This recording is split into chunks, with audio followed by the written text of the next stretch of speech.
First, I'd like to welcome Bob Dylan back to the WDTM microphones. And we talked to him once before, last year, when he came into Detroit. The difference in, let's say, about 6 or 9 months has been phenomenal, both in terms of your personal popularity and in terms of the kind of things you were doing, although, frankly, it didn't surprise me. And I can only say to preface this that the way the sound that you have in the group is, I think it's excellent and really enjoy it. First of all, I'd like to say hello and ask you how you are in general. Fine. Last time you were here, you drew a fair amount of people, but with none of the great deal of recognition that you've gotten among the general public at this time. And the main question I have for you tonight is this. What does it mean to you personally, in terms of your work, in terms of what you're doing, to suddenly be confronted with a tremendous amount of public acclaim? Well, it doesn't mean... It doesn't really mean that much to me in terms of words, you know. My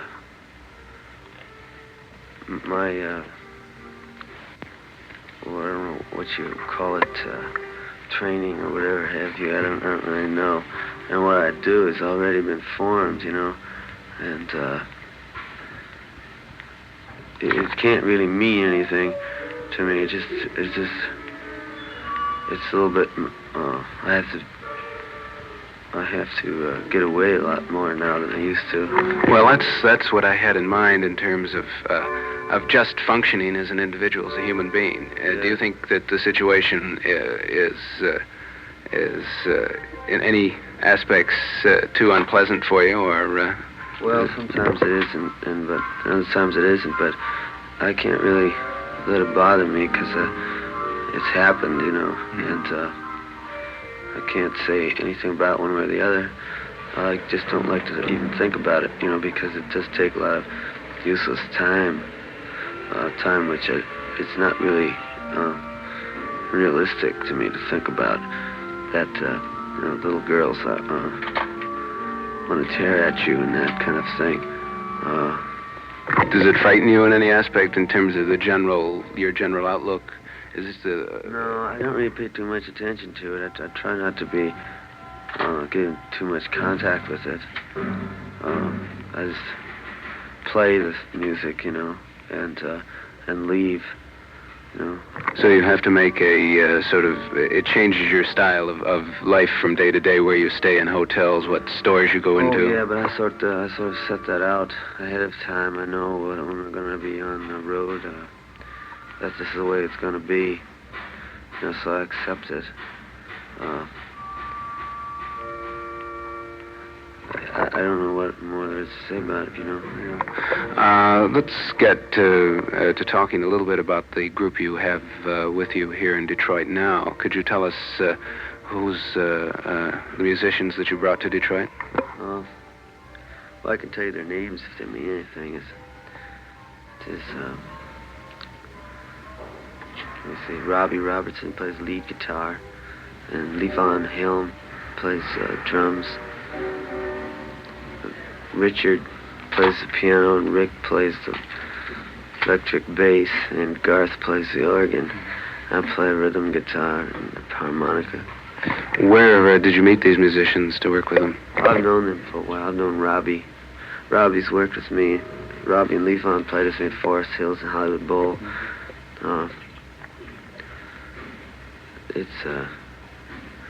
They know what I'm doing, you know, without being able to express it into words or whatever. But they empathize with you? Yeah, they know about what it is. It is a new thing, or not a new thing. It's something which I know is a definite difference. But I don't really exactly know what that difference is. I have an idea of it, and if I can't really explain it in downright simple words, I would probably be arrested, you know. Yeah. It has got nothing to do with one thing or the other. It's just all my records have sort of really led to it inevitably. If anybody could have They seen them, you know. They serve. They led in a definite direction, and you let them speak for you in general. Yeah.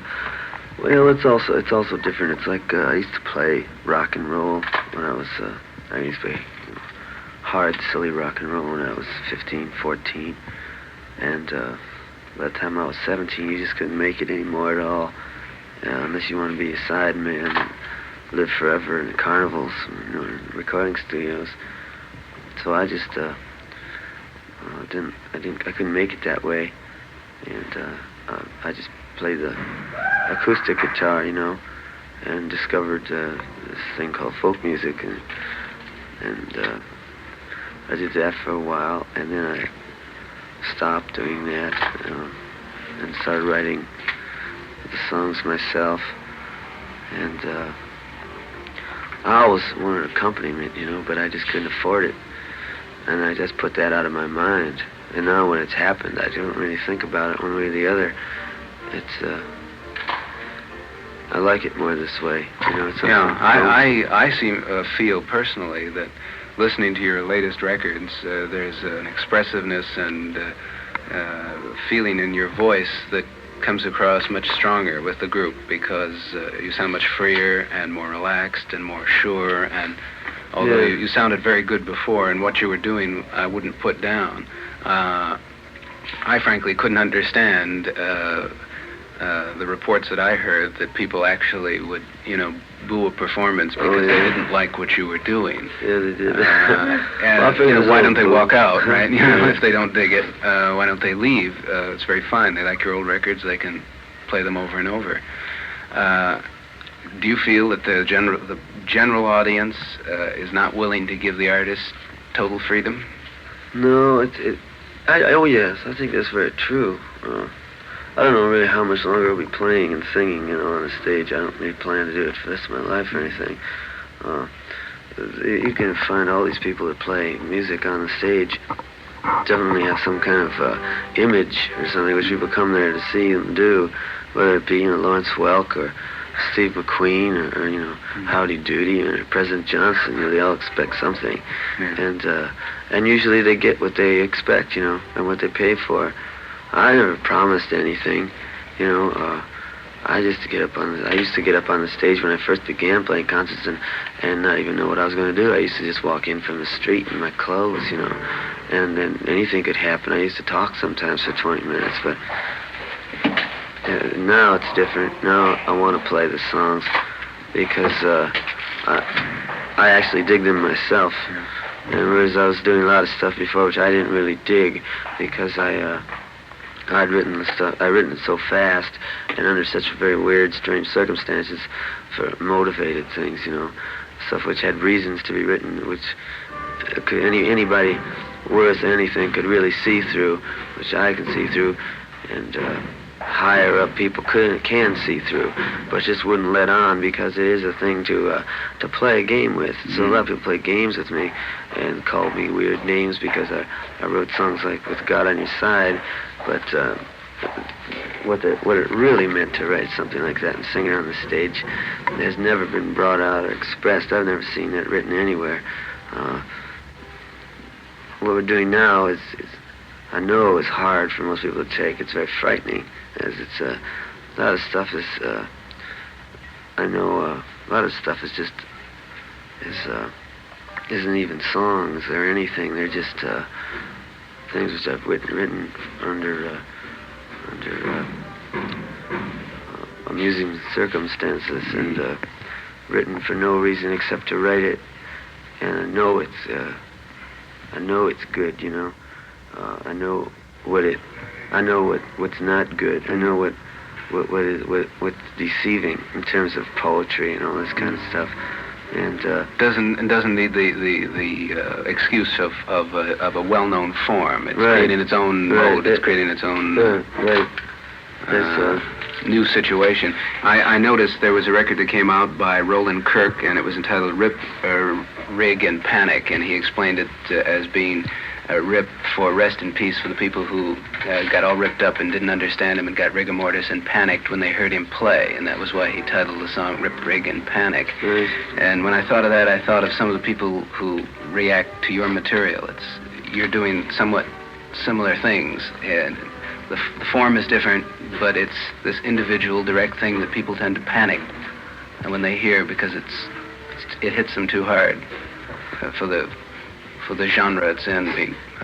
Well, you're called a popular artist now. Well, we can't really call me a popular artist or anything, because it's absurd. Yeah, well, you're a fact in Billboard magazine, where you weren't before. You see, for like 2.5, 3 years, we here in Detroit played the records that you had on Columbia, and most of the other stations wouldn't touch them. They said, "Well, who's that? What is it?" They just, there was no understanding, no attempt at communication. The minute you became a fact in terms of the music business, well, it didn't matter what you're doing. Right, I know that. And now you're, the headlines are Dylan captures teen market. Yeah. Well, I don't. It can all be explained very simply, like when they really catch on to what it's all about. All these parents can take away all the money that people are buying my records with, and won't let them come to see me in concert anymore. And then it's all over, just like that. It won't be over for me. They can't stop what I'm doing. They can stop people from actually hearing it, I guess. Do you think that there is among the audience a number of people who are going to be actually changed by listening to the material you've done? No, I don't think anybody's can be actually changed from something to something else. I don't think that's possible at all. It might hit them very hard, maybe, or might hit them very negatively or positively. There might be some kind of weird reaction or something, but it will only last until the concert's over, and maybe if it's 10 minutes after on the way home while they talk about it or something. But they certainly can't change anybody's way of thinking, because everybody lives by themselves. All these people that come to the concert, they have to go home, after the concert. Do you think that you affect the people who are ready to identify with the material that you're doing anyway? Yeah, I'll tell you, it's more like I've only played one place so far where I know I have this very powerful feeling. That was in Dallas, Texas, and in Austin, Texas. We played concerts down there, and we played Tom Thumb's Blues, it's called. I don't know if you're acquainted with it or not. It's like they knew the feeling, what it was all about, and they clapped after every verses and went wild, because they really knew. They didn't know exactly maybe what it was all about, but they knew the feeling of it. They're very close to the whole Mexican color and everything down there, and it's the way things feel. But I haven't played. We've played this music all over, now, and see, it's funny, it's just I have no idea, because we can't see the audience, but I know that some people go through a lot of changes. Other people just know. I know a lot of people just know, what they just know, and that's about all there is to it. Let me ask you one more question, and I know you want to get set up to get a little rehearsal in before you go on stage, and that is, we talked last time you were in town about a forthcoming novel or book. Let's say this. Is there anything further on that? I have a book coming out. It'll probably be out in February.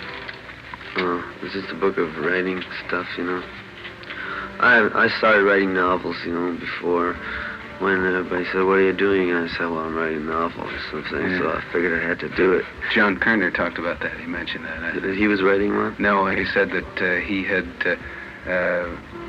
seen you, and your answer was, "Well, I'm writing a novel." And, he said, "Wow, he was very impressed." And then he said, "No, he can't be serious," And he didn't know how to take it. Yeah.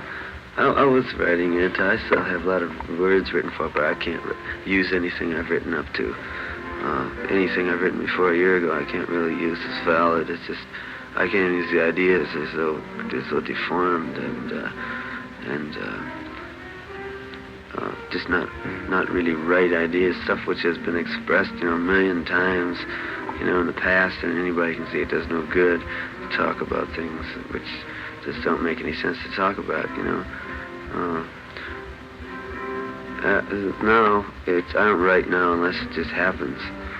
I used to write before for a lot of, reasons of, used to be in New York City, where you could just about pick where you wanted it to be, what you wrote, see who was doing it, and I just went where there was nobody doing anything. And I wrote that, and now, who needs to write it anymore? Everybody writes it now. People in Omaha, Nebraska write protest songs now, Yeah. Well, talking about your book, do you have a definite title about it? It's called Tarantula. And it's just and who's going to be the publisher? Macmillan.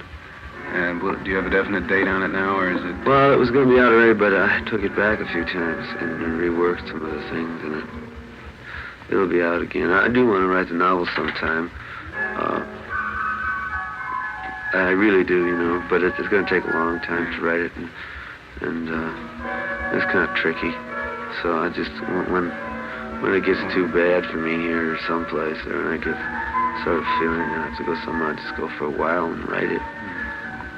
So in terms of your general outlook is that you're heading towards a verbal kind of expression and writing, and this work that you're doing here, this presentation, I assumed from the way listening to the records that you really enjoy when you're up there singing. The thing is enjoyable, and this I think is perhaps one of the strongest things that is communicated. It's real, this feeling of enjoyment and involvement in the immediate thing that you're doing. But this isn't the end. No, it's not. I don't know where it's going, but I know it's not the end of the road. I know that. It's just, it could be, if I just died tomorrow or something like that. But as long as I'm still doing something, I can't quit. I can't quit where it is now. Is there any chance? One more question, and that is there any chance of you doing any movie work? Yeah, we're gonna do a movie too. You say too? I mean, well, we'll do a movie sometime. It's got to be right, though.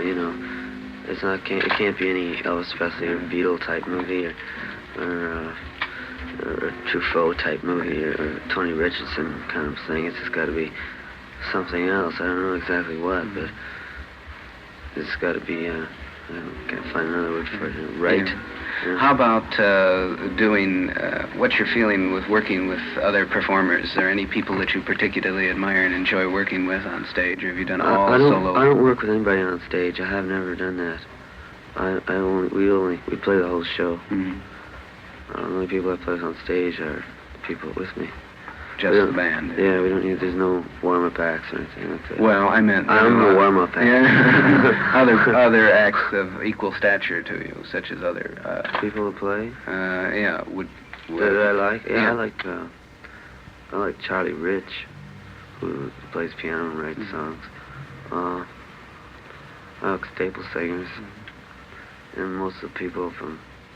I like the Motown records, Yeah, that's what we were thinking of. And as a matter of fact, there was people fantasizing about having a show with Dylan and the Supremes, that this would be a wonderful album project. Well, yeah, I guess so. Nobody wants to do that. I think contract difficulties will get in the way. I want to thank you, Bob, for taking so much of your time. It's really been a pleasure talking to you. And all I can say is that I enjoy tremendously the kind of material and words and songs that you are putting down, and I'd like to hear more. And I hope you have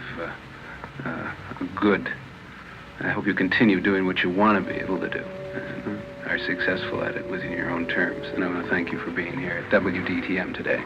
Okay, thank you.